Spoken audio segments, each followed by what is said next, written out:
For this tutorial, you will need 2 open-end wrenches. Use one open-end wrench to secure the screw. And use another open-end wrench to turn the nut counterclockwise to loosen it.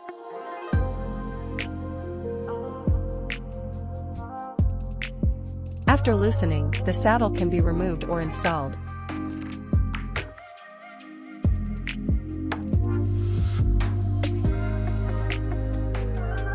Note, if the bolt has this kind of notch, insert it into the corresponding notch on the seat post clamp.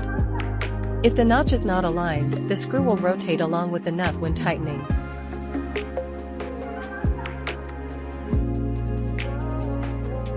After installing the washer, tighten the nut clockwise.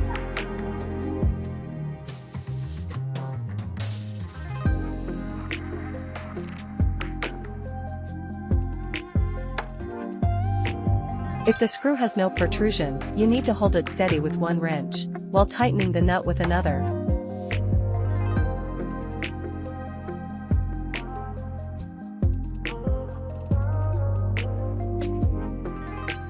This concludes the tutorial.